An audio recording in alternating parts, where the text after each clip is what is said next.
just really love you. You're the only reason why I really love you. When I see you smile, I just can't get enough. And I can't live without you, baby. I just really love you. Salut les petits monstres, j'espère que vous allez bien. Aujourd'hui on se retrouve pour une toute nouvelle vidéo qui sera un unboxing dans un premier temps, puis par la suite on passera à une partie tuto. On commence tout de suite avec mon nouveau bullet journal qui est rose pastel. Je le trouve beaucoup trop mignon. Je sais pas ce que vous en dites, mais moi en tout cas je l'aime énormément. D'ailleurs, pour ceux qui tiennent un bullet journal, est-ce que vous, la couleur du cahier vous importe ou pas du tout? Vous préférez privilégier la qualité du papier par exemple ou pas? N'hésitez pas à me dire en commentaire, je suis vachement curieuse. Comme vous avez pu le voir, j'ai un peu galéré à ouvrir le bullet. J'ai fini par prendre une paire de ciseaux parce que vraiment ça me saoulait. Je pensais que ça allait s'effriter facilement, mais en fait pas du tout. Je profite de ce petit temps où j'enlève le plastique pour vous dire que prochainement, il y aura une vidéo bullet journal où je ferai toute la mise en page, l'organisation et la mise en couleur avec vous pour la nouvelle année. Donc j'espère que ça va vous plaire. Moi en tout cas j'ai super hâte de tourner cette petite vidéo. Le toucher de ce bullet est vraiment trop agréable sous les doigts. C'est un bonheur. Donc c'est un bullet, hein, tout ce qu'il y a de plus classique, des pages blanches avec plein de pointillés. Le papier il est assez épais, donc je pense que si je fais de l'aquarelle ou quelque chose qui y ressemble, je devrais pas avoir trop de soucis. Il y a 96 pages au total, si je me souviens bien. Une petite pochette à l'arrière, un élastique pour bien le fermer et un porte-stylo qui était inclus. Donc ça c'est vraiment cool.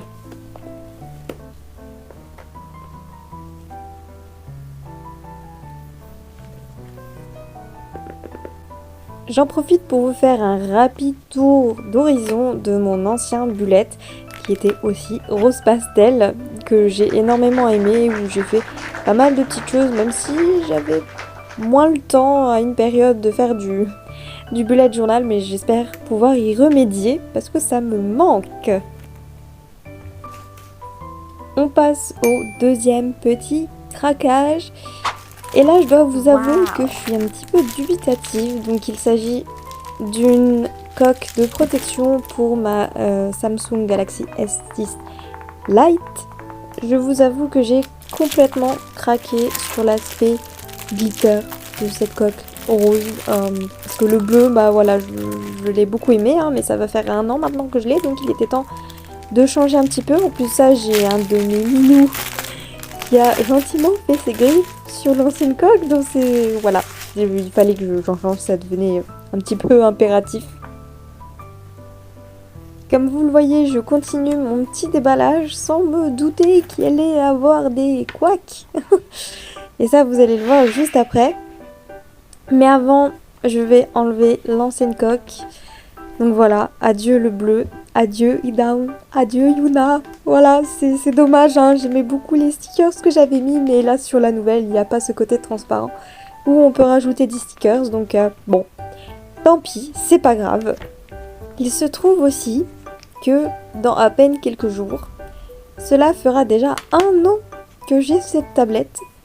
Donc je vais en profiter pour vous faire un petit retour sur ce que je pense. J'ai aucun regret.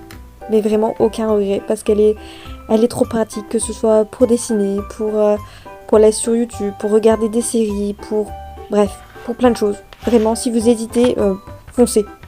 Foncez, c'est un conseil que je vous dis. Je la mets donc dans la coque. Comme vous le voyez, d'ailleurs on voit ma tête, hello. Et là c'est le drame les petits monstres. C'est le drame. Je me rends compte, je réalise seulement maintenant qu'il n'y a pas de place pour le stylet, alors que c'est une tablette avec un stylet. Et là je me dis, mais pourquoi faire un design de coque pour une tablette avec un stylet sans rangement pour le stylet? Vraiment je ne comprends pas. Là je comprends toujours pas. Et la seule solution que j'ai trouvée, c'est de le mettre sur le côté, sauf que c'est pas safe du tout. parce que quand je suis à la maison, oui, ça passe.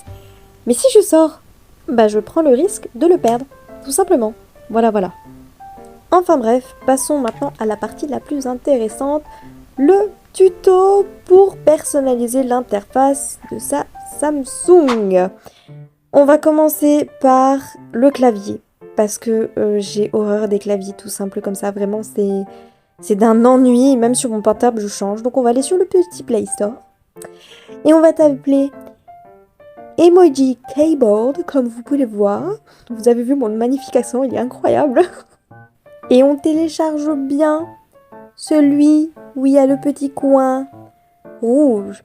Il faut absolument prendre celui-ci et pas un autre. C'est le meilleur, c'est celui que j'ai depuis des années sur mon portable. Et maintenant, je l'ai également sur ma tablette. Donc, comme vous voyez, l'installation est super rapide. On ouvre l'application. Donc, ça nous amène dans une petite interface fort sympathique. Vous acceptez les conditions générales. Voilà. Allez, tu acceptes. Voilà, super. On active le clavier Google. Enfin, non, le clavier emoji. Voilà, je m'en mêle les pinceaux. Donc, ça nous amène directement dans l'interface. On coche là en haut. Ça nous dit attention, ça va modifier des trucs. Mais on le sait, c'est ce qu'on veut, nous, de modifier des trucs dans le système. Voilà. Ça, c'est l'abonnement premium. On s'en fout. Et là, on arrive littéralement dans la caverne d'Ali Baba. Regardez-moi tout ce qu'il y a de disponible. Et ça, c'est juste dans l'accueil. Dans la catégorie, il y a plein de choses différentes. C'est vraiment, si vous ne trouvez pas votre bonheur, c'est que vous êtes trop difficile. Hein. Vous remettez-vous en question parce que c'est impossible de ne pas trouver un clavier qui nous plaise. Pour ma part, le clavier donc, que j'ai sur mon portable, il est dans la section animal. Et c'est celui que vous avez là. Devant vous, c'est le KitKat Paw. Paw, ça se dit comme ça? Oui. Voilà, vraiment, je le trouve vraiment trop mignon. Donc, quand vous sélectionnez un clavier, ça vous renvoie sur le Play Store pour le télécharger. Il y a quelques petits trucs à accepter, etc. Donc, comme d'habitude, hein, on accepte tout ce qu'il nous demande. Enfin, non, pas tout. Prenez le temps quand même de lire. Pas forcément sur cette appli parce que je sais qu'elle est safe, mais sur d'autres, prenez le temps des fois de lire les conditions, etc. ou ce qu'il vous demande d'accepter parce que peut y arriver qu'il y ait anguille sous roche, si vous voyez ce que je veux dire, les petits monstres. Je viens de réaliser que j'ai dit cute au lieu de cute. Non mais... Ah, bon, faites comme si j'avais rien dit, ok? Donc, on continue. On applique le beau clavier et voilà ce que ça donne tout simplement. Donc là c'est sur la tablette, je pouvais très bien le laisser, mais étant donné que j'étais déjà sur le portable, j'avais envie de changer un petit peu. Donc il y a plein d'autres fonctionnalités. Vous pouvez activer les touches pour que ça vibre quand vous tapez avec vos petits doigts ou votre petit stylet. Il y a moyen aussi de mettre du son sur les touches, comme dans n'importe quelle interface, en fin de compte. Mais moi, c'est pas celui-là qui m'intéresse. Je sais pas si vous avez vu tout à l'heure dans l'accueil, mais il y en a un qui m'a tapé dans l'œil. Vraiment, wow. Je le trouve trop mignon. C'est celui-là, avec les petites fraises. Vraiment, il est pas à croquer. Littéralement.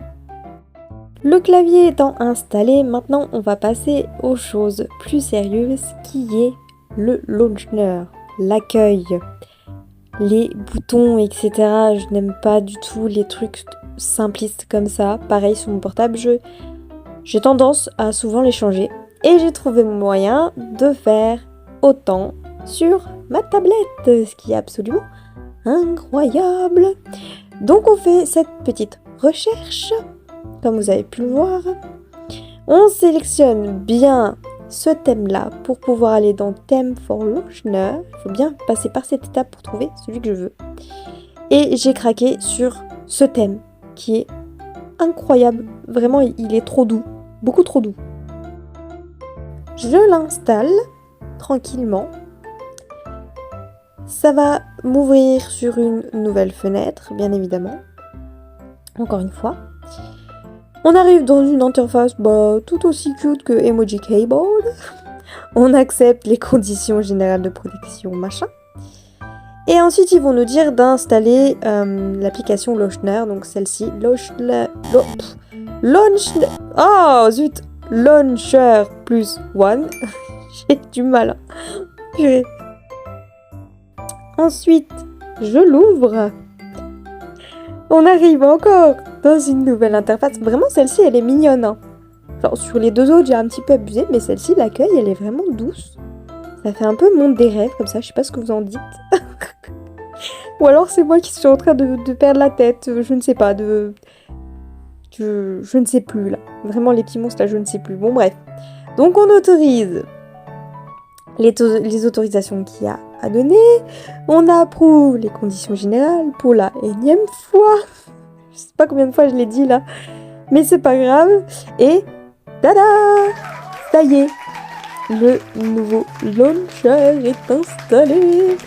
On approuve pour que ce soit l'application par défaut qui soit utilisée pour l'accueil. Et voilà ce que ça donne. Je l'aime trop.